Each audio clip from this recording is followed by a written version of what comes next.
What is your secret that you can't tell anyone because it will probably ruin your life? Story 1. My friends and family don't know this specifically. They all know I was doing gangster things at a very young age. And even my clients know about my past. But I'm going to share my story anyway. People I know have done 30 plus years in prison to protect me from going to prison, or even catching charges. I was homeless from 12 to 17, and I sold weed to survive. But we kept getting robbed and jumped, and to protect myself, I eventually got involved with what would have been a gang in a larger city. I stuck to the weed dealing, but the people around me were real gangsters from real cities, doing real gangster shit. The 30 years 2 of them did was for a crime I literally wasn't involved in any way, but the information the police had guaranteed I would have gotten locked up also. And I was a literal child, so my 2 close friends, who actually committed the crime, took plea bargains they shouldn't have, to say it was only them 2 there and no one else, and got 10 and 20 years. And did every single day, thanks to mandatory minimus. The plus was a crime I was absolutely involved in, but we were literally saving kidnapped women we knew who were being held captive by a group of coked-out men. Physically kept them from leaving, and ripped the phone out of the wall when they called me for help. So we saved them. But shit went bad. In 2 separate, unrelated to the first 2, friends did almost 10 years, collectively. Also never said my name. Nobody was killed. The statute of limitations is up on the charges. It was when I was a minor.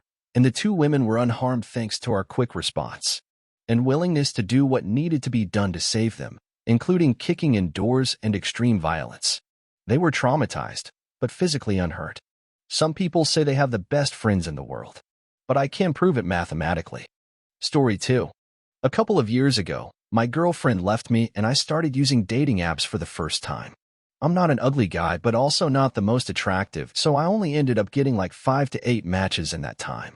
One of the girls I matched with, we're gonna call her Lee, immediately messaged me and complimented me on my appearance. This caught my attention as generally speaking it's expected for the guy to send the first message. We talked for a couple of days before finally agreeing to meet. I told her I would pick her up from her house and she said that was fine, but that I had to park down the street as she had very strict parents and she didn't want to deal with their nonsense that day. I said that was fine and everything went according to plan. We hung out for about 4 hours at the end of it. I drove her home and dropped her off, and later on she texted me stating that her parents had called the cops on her for going out.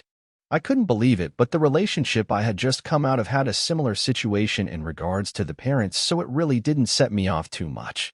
We continued talking for about 3 weeks. She told me how she was becoming a VT and had already spent a year interning for a veterinarian. She planned a date to the boba place she worked at and even considered visiting me. We lived about 3 hours apart, but opted not to due to weather concerns. I had expressed to her that I wasn't ready for a committed relationship due to recent breakup, but that didn't mean we couldn't be friends and maybe one day spark a committed relationship. A week went by and I was at my friend's house for a UFC event when I received text from an unknown number. The number stated that this was Lee's mother, and she then revealed to me that Lee had turned 15 less than 30 days ago and that she was going to be contacting the police. I had absolutely no idea that this girl was underage as I had met her on a dating app for adults, and she had even explicitly said to me that she just turned 18 less than 30 days ago. I immediately called her mother and spoke to over the phone, and Lee's mom stated that I was the 4-5th adult man she had spoken to in the last month and that it has been an ongoing problem. So I was emotionally manipulated by a 15 years old and my whole life could have been thrown away for nothing. Story 3. I have been suffering from severe mental health issues for the last 5 years of my life. I'm 22 and hid it from everybody I know. I don't know if it's because I didn't want to burden them or that I felt I'd grow more if I could fix this myself rather than pass it on to others.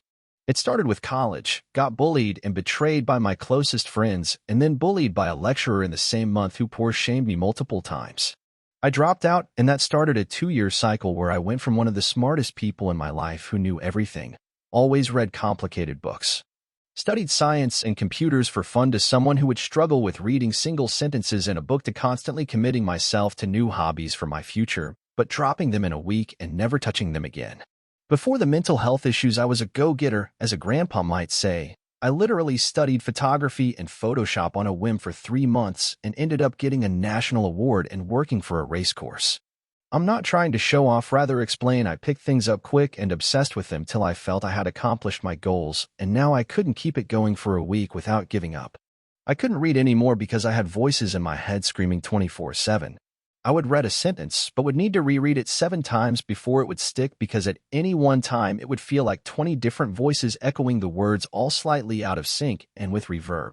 I also found if I closed my eyes and tried to imagine something, I have a semi-eidetic memory and vivid imagination, so it usually wasn't hard to be able to take entire machines apart piece by piece in my head. I would just get endless noise. Random images, demons, sexual imagery, glimpses of what I actually wanted to see, and back to the noise again. I hid from my family that I had no friends now and literally hadn't had social contact in 2 years. The isolation was killing me. I had a girlfriend, and she's the only reason I was stable. She'd drag me back to reality by just being herself. I also had nothing but regrets about where my future was going. I have a massive amount of skill with computers, but had no idea how to make it a job or advance them. Spent 3 years procrastinating and wasting time being a NEET.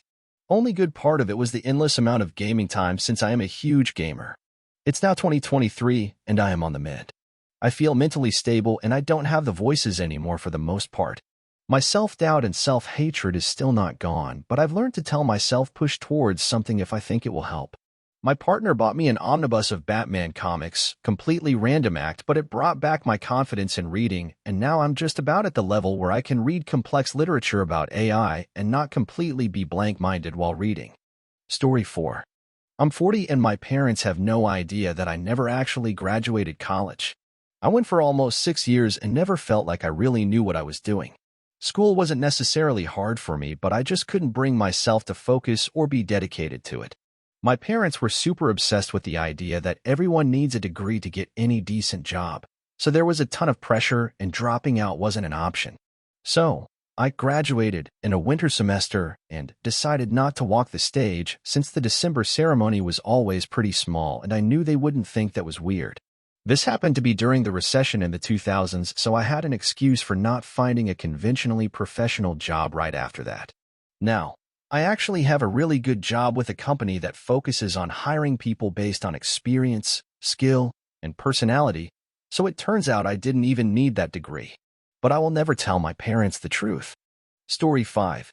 In high school, a girl that I liked asked me that if her mom ever came asking, I should say a gold chain that her mom found was from me. Turns out one day she was walking home from tennis practice and then her best friend's dad drove by her and offered a ride. Since her and her best friend had grown up together and this man was basically like a father to her since elementary, she got in and they drove home. But apparently the dad had been attracted to this girl and since she was almost 18, wanted to make his move to be more than just a father figure. He gave her a golden necklace as a present, all wrapped up, and by her account probably worth a few $100s. The girl did not want to take the chain, but the dad would not take no for an answer, so she took it and left in a hurry. But thing is, he was still married to the best friend's mom, and she certainly couldn't tell her best friend who would almost certainly disown her dad. My crush was planning to get rid of the chain as soon as possible, but her mom is very nosy and apparently found this golden chain in the girl's backpack and then demanded to know where the girl got it from. On impulse, she said she got it from me. After hearing the details, I was horrified and agreed to both keep the secret and say that I gave her the chain if the mom ever came to ask me. The mom never did confront me or anything, but since then me and her have never spoken about this and will probably take the specifics of whose dad it was to our graves or risk destroying a whole family. Story 6. I'm the father of 2 kids with a coworker. She went through a wild period for a year, cheating on her husband who is a police officer. She did everything, girl on girl. You name it. Totally wild. I got to bang her several times, at work, hotel nearby, or at my place. She was on the pill, so she never got pregnant. After about a year, she settled down and worked hard at reconnecting with her husband. Seemed to be working. They were trying to start a family. I figured her wild period was over and moved on. We still worked for the same company, but didn't really interact too much. She texts me out of the blue and asks to come to my condo to talk. Turns out hubby has low motility and sperm count. Very few and slow swimmers from his years of PED use, and he was against any artificial insemination or anything else. Nothing was working but wanted to persevere. She doesn't want to wait and asks me to breed her. has a full argument ready and convinces me, and she had a boy 9 months later. 3 years later, we do it again, and she has a daughter. Hubby never knew and is a great dad. But I know,